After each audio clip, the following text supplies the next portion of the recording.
Hello everyone, आज की इस क्लास में मैं आप सभी को मैथ्स का एक्सपेक्टेड पेपर कराने वाली हूँ। आज है एक्सपेक्टेड पेपर नंबर 36। ये रेलवे ग्रुप डी एग्ज़ाम के लिए इम्पॉर्टेंट है। स्टार्ट करती हूँ आज की इस क्लास को। तो आज का पहला क्वेश्चन है। क्वेश्चन दे रखा है ए और बी का आयु का योग दे रखा है 77 साल है। 7 साल पहले ए की आयु बी की आयु का 2.5 गुना थी। तो ए की वर्तमान एज पूछी गई है। तो सबसे पहले यहाँ पर 2.5 गुना, इस दशमलव को 2.5 है। यहाँ एक अंक छोड़कर पॉइंट दशमलव है, तो इस दशमलव को हटाएंगे। तो यहाँ से जब दशमलव हटेगा तो एक अंक छोड़कर दशमलव है तो एक जीरो नीचे आ जाएगा। यदि 2 अंक छोड़कर दशमलव रहता तब 2 जीरो नीचे आता, लेकिन यहाँ पर एक अंक छोड़कर है तो एक जीरो नीचे आ जाएगा। अब यहाँ पर 25/10 हो गया। 25/10 हो गया। 5 से काटेंगे, 5 दूनी 10, 2 बार में चला जाएगा, और 5 से 25 5 बार में चला जाएगा, यानी 5/2 आ जाएगा। और यहाँ पर ध्यान दीजिएगा, ए की आयु बी की आयु का, यानी बी की आयु बी से कंपेयर किया जा रहा है। तो जिससे कंपेयर किया जाता है वो डिनोमिनेटर हर में आता है। तो 2 आ जाएगा, 2 रेशियो जो कि बी का हो जाएगा, और 5 हो जाएगा ए का। यहाँ पर ले लेते हैं ए अनुपात बी।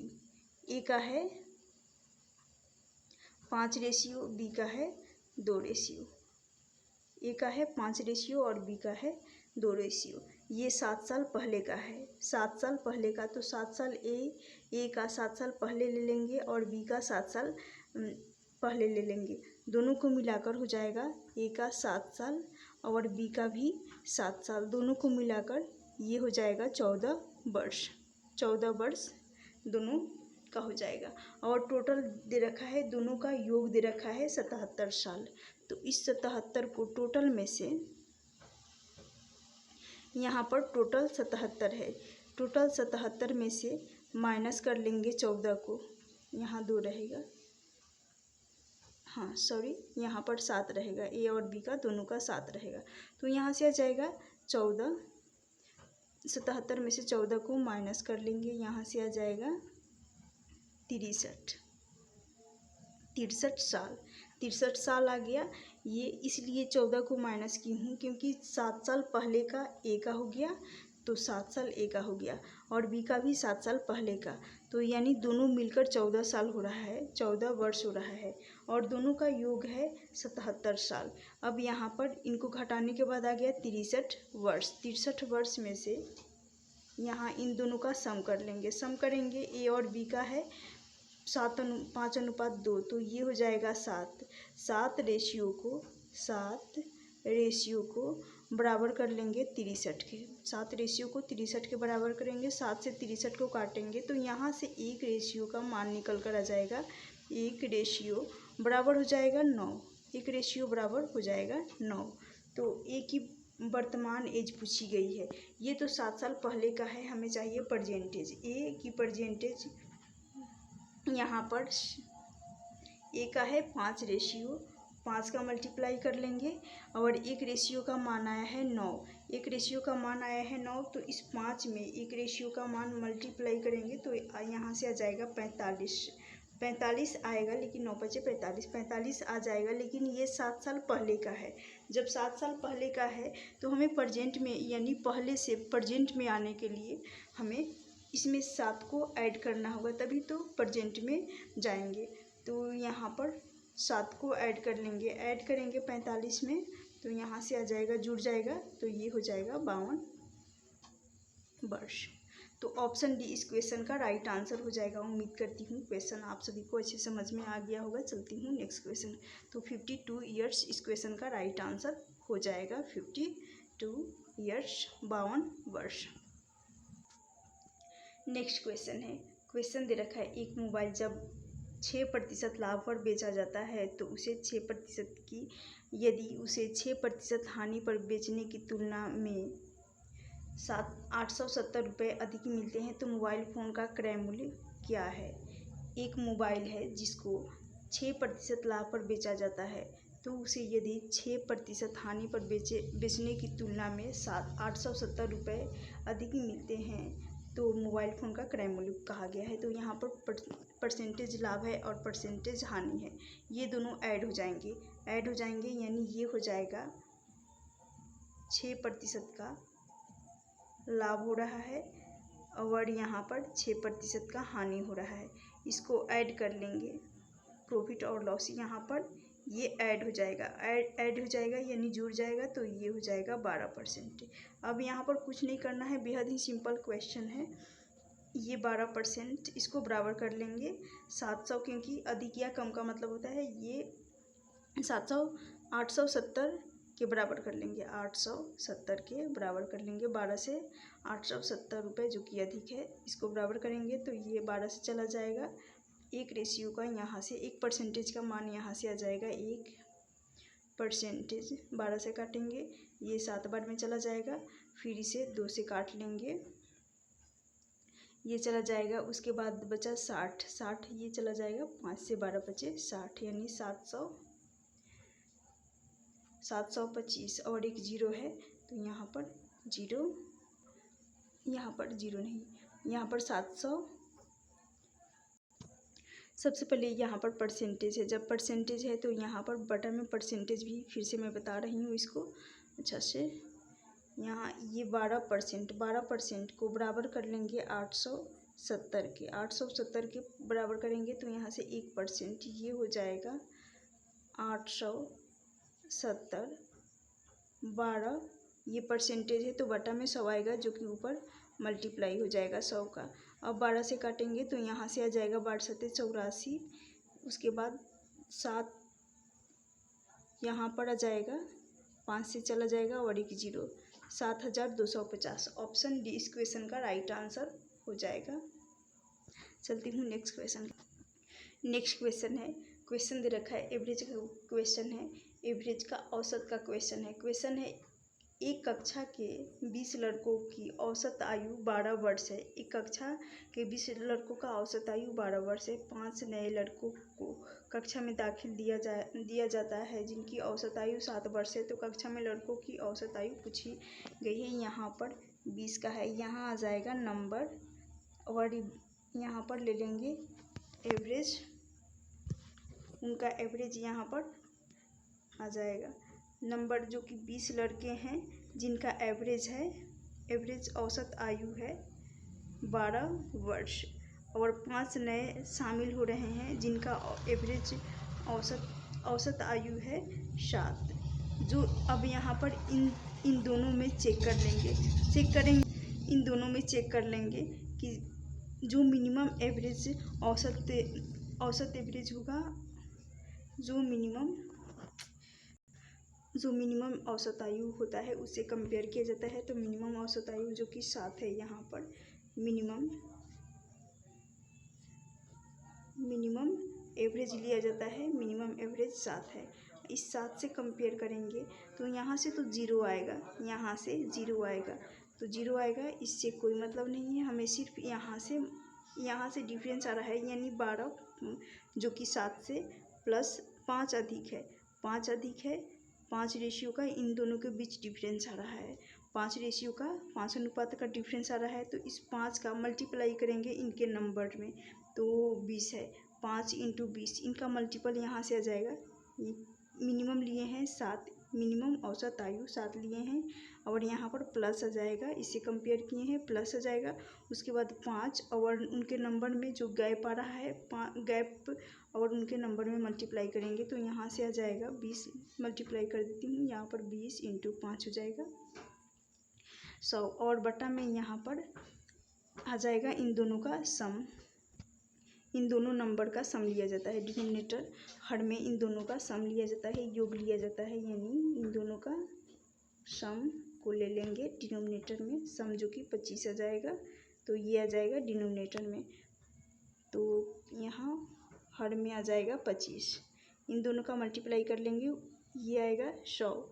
25 से 100 चला जाएगा 4 बार में चला जाएगा और यहाँ पर 7 है, 7 और 4 इनका सम कर लेंगे, योग करेंगे तो यहाँ से आ जाएगा 11।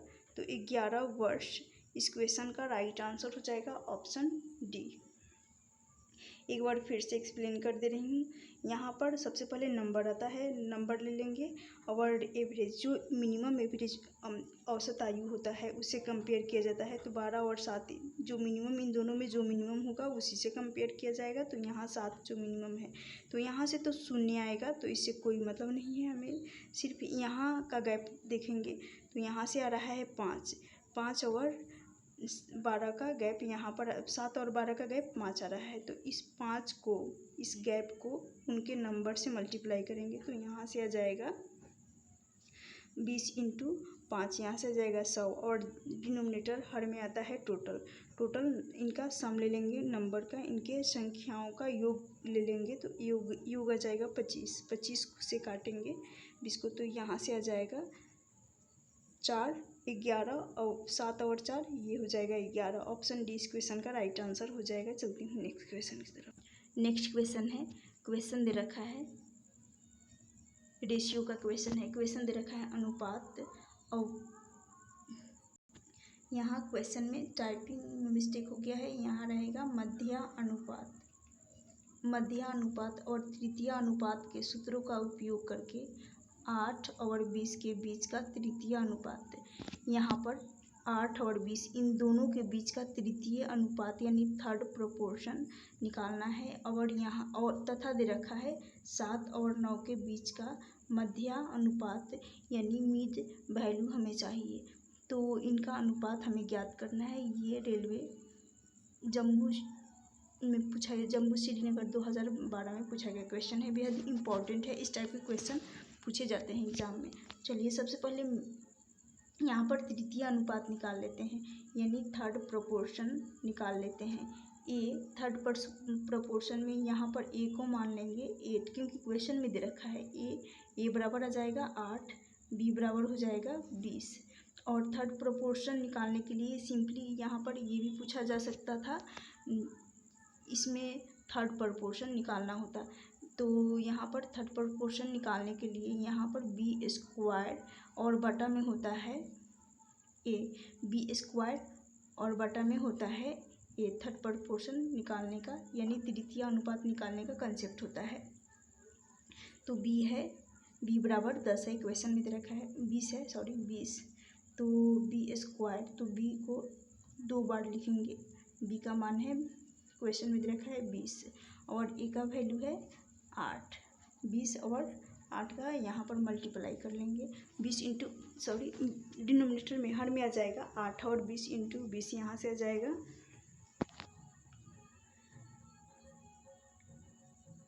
400 बटा हो जाएगा 8 बटा में रहेगा 8, क्योंकि ए डिनोमिनेटर में आता है हर में। 8 से 40 को 5 बार में चला जाएगा, 40 8 से, उसके बाद एक शून्य है यानी 50 आ रहा है। तो थर्ड प्रोपोर्शन का वैल्यू आ रहा है 50। थर्ड प्रोपोर्शन 400 जो कि 8 से 50 बार में कट जाएगा। तो थर्ड प्रोपोर्शन तृतीय अनुपात बराबर 8 आ रहा है, 50 आ रहा है। 50 आ रहा है, तृतीय अनुपात बराबर 50 आ रहा है। हमें उसके बाद हमें मिड प्रोपोर्शन यानी मध्य अनुपात का मान चाहिए। मध्य अनुपात निकालना है, क्योंकि यहाँ पर 4 और 9 के बीच मध्य अनुपात, सबसे पहले तृतीय अनुपात पूछा गया है, उसके बाद मध्य अनुपात। तो मिड प्रोपोर्शन निकालने के लिए यहाँ पर मिड प्रोपोर्शन अंडर रूट होता है। यहाँ पर जब भी मिड प्रोपोर्शन निकालने को कहा जाएगा क्वेश्चन में, तो उसके लिए a × b का अंडर रूट a × b होता है। तो यहाँ पर a का मान है, यहाँ क्वेश्चन में दे रखा है 4, राइट, और b बराबर दे रखा है 9। अब यहाँ अंडर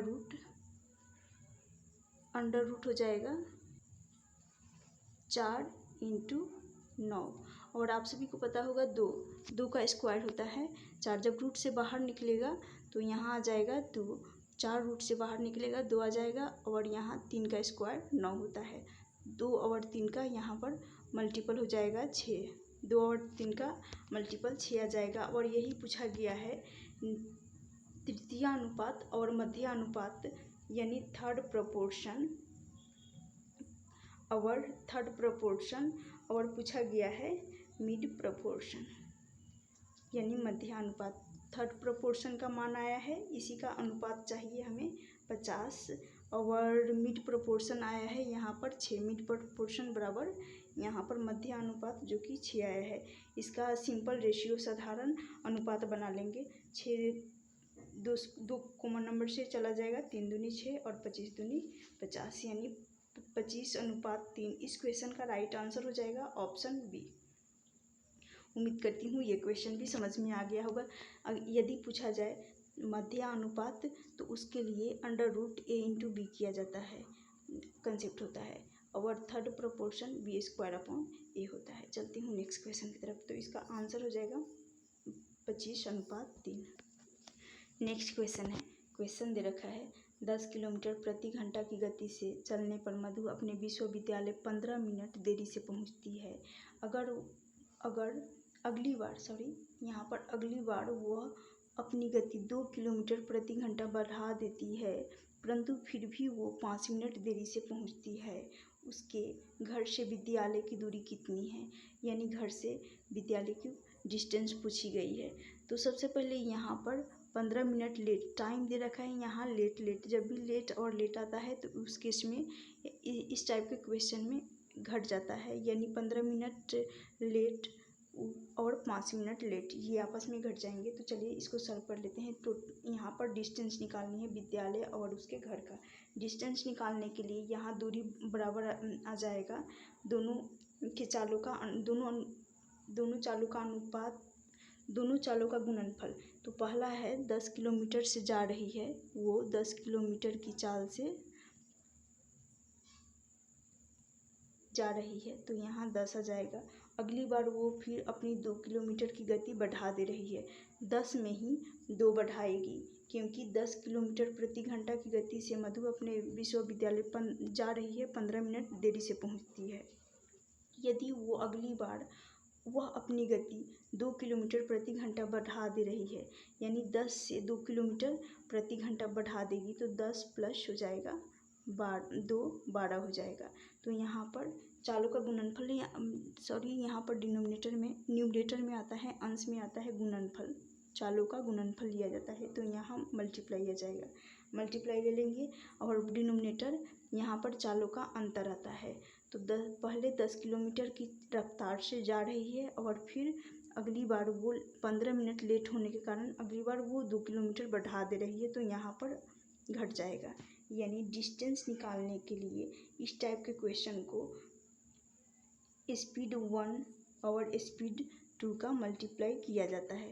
न्यूमरेटर में होता है अंश में स्पीड 1 और स्पीड 2 का मल्टीप्लाई, और डिनोमिनेटर में होता है स्पीड 1 और स्पीड 2 का डिफरेंस लिया जाता है। सिर्फ इस टाइप के क्वेश्चन में लिया जाएगा, राइट। और यहाँ पर टाइम डिफरेंस लिया जाएगा, यानी 15 मिनट देरी से जा रही है और 15 मिनट और 5 मिनट 15 मिनट देरी से और 5 मिनट लेट, तो यहाँ पर टाइम डिफरेंस लिया जाता है। अब चलिए इस क्वेश्चन को सॉल्व कर लेते हैं। ये तो होता है इस टाइप के क्वेश्चन को करने का कंसेप्ट, और यहाँ पर एक्सप्लेन कर चुकी हूँ। जैसे कि 10 किलोमीटर की रफ्तार से उसके बाद लेट होने के कारण ये अपनी चाल को बढ़ा रही है, तो 10 से 12 हो जाएगा और यहाँ पर डिफरेंस आ जाएगा यहाँ। और मल्टीप्लाई में यहाँ पर 15 मिनट देरी से पहुँच रही है, जब लेट होता है तो ये घट जाता है, यानी इनके बीच का डिफरेंस लिया जाता है। तो यहाँ से 10 इंटू 12 और बटा में आ जाएगा 10, और 12 में से 10 जाएगा 2, और यहाँ पर इनका डिफरेंस आ जाएगा, टाइम डिफरेंस यहाँ पर आ जाएगा 15 मिनट माइनस 5 मिनट लेट हो रहा है, तो यहाँ भी घट जाएगा, तो 10 आ जाएगा।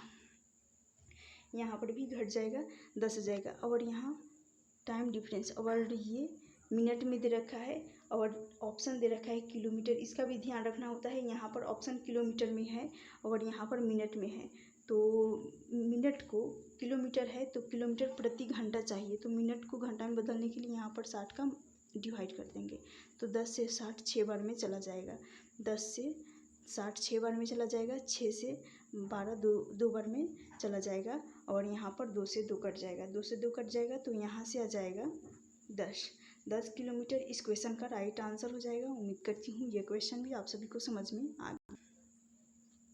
यहाँ पर ऑप्शन डी इस क्वेश्चन का राइट आंसर होगा। चलती हूँ नेक्स्ट क्वेश्चन की तरफ। ऑप्शन डी होगा। नेक्स्ट क्वेश्चन है, ये क्वेश्चन भी बेहद ही इम्पोर्टेंट है। कुछ काम पूरा करने के लिए ए और बी द्वारा आवश्यक दिनों, यहाँ पर दिन का अनुपात दे रखा है, यानी टाइम का अनुपात रेशियो दे रखा है 3:5 है। उन्हें काम पूरा करने के लिए 5 सही 5/8 दिनों की आवश्यकता होती है। ये अकेले इस काम का 2 गुना कितने दिनों में पूरा करेगा? तो यहाँ सबसे पहले 5 सही 5/8 है, तो यहाँ से 8 बचे 40 मल्टीप्लाई कर लेंगे, 40 प्लस कर लेंगे, 40 प्लस करेंगे तो यहाँ से आ जाएगा 45। 40 प्लस 5 45, 45/8 रहेगा। यहाँ पर 45/8 रहेगा। ये तो हो गया क्लियर, सिर्फ इसको मैं सॉल्व की हूँ, ये हो गया। उसके बाद कहा गया ए और बी द्वारा आवश्यक दिनों का अनुपात। तो यहाँ पर टाइम का रेशियो दे रखा है क्वेश्चन में 3:5। ए का है 3 रेशियो, बी का है 5। ए का है 3 रेशियो और बी का है 5। और यहाँ पर टाइम का उल्टा, टाइम का इन्वर्स होता है इफ़िशियंसी, यानी उनके क्षमता का रेशियो, यानी ये पलट जाएगा। जो यहाँ पर ए का रेशियो 3 है तो इधर चला जाएगा 3, और बी का है 5 तो 5 इधर आ जाएगा। उल्टा हो जाता है, टाइम का उल्टा इफ़िशियंसी का उल्टा हो जाता है, टाइम के रेशियो का उल्टा हो जाता है इफ़िशियंसी का रेशियो। तो यहाँ से ए का आ जाएगा अब 5 रेशियो इफ़िशियंसी का क्षमता का, और बी का हो जाएगा 3 रेशियो। अब कहा गया है ए अकेले इस कार्य का 2 गुना कितने दिन में पूरा करेगा? ए इस कार्य का 2 गुना, तो यहाँ पर 45 कार्य है और बटा में यहाँ पर 45/8 है। और ये दोनों मिलकर, सबसे पहले यहाँ पर टोटल निकालेंगे, ये दोनों मिलकर इन दोनों के कार्य क्षमता दे रखा है 5 रेशियो ए का है 3 रेशियो 2 का है, दोनों को ऐड कर लेंगे तो यहाँ से आ रहा है टोटल इफ़िशियंसी यानी टोटल क्षमता यहाँ से आ रहा है 8। तो इस 8 इंटू कर लेंगे 45, 8 इंटू 45/8, 8 से 8 चला जाएगा तो यहाँ सिर्फ बचेगा 45। अब यहाँ पर 45 बचा, लेकिन कहा गया है ए अकेले इस कार्य का 2 गुना, तो ए की कार्य क्षमता है 5 रेशियो, और यहाँ पर 5 2 गुना है तो यहाँ पर 2 भी आ जाएगा डिनोमिनेटर में, लेकिन ये 2 ऊपर चला जाएगा और यहाँ पर मल्टीप्लाई हो जाएगा 2 45 के साथ न्यूमरेटर में चला जाएगा, डिनोमिनेटर से यहाँ पर मल्टीप्लाई हो जाएगा। 5 से 45 9 बार में चला जाएगा, 9 इंटू 2 का मल्टीपल यहाँ पर आ जाएगा, 9 इंटू 2 का गुणज 18 आ जाएगा। तो 18 डेज में ये अकेले इस कार्य का 2 गुना 18 दिन में पूरा कर लेगा। तो ऑप्शन ए इस क्वेश्चन का राइट आंसर हो जाएगा। उम्मीद करती हूँ ये क्वेश्चन भी समझ में आ गया होगा गाइज। आज का ये सेशन यदि आप सभी को पसंद आए तो प्लीज़ लाइक ज़रूर करना। जो चैनल पे नए हैं चैनल को भी सब्सक्राइब कर लीजिएगा। Thank you for watching this session.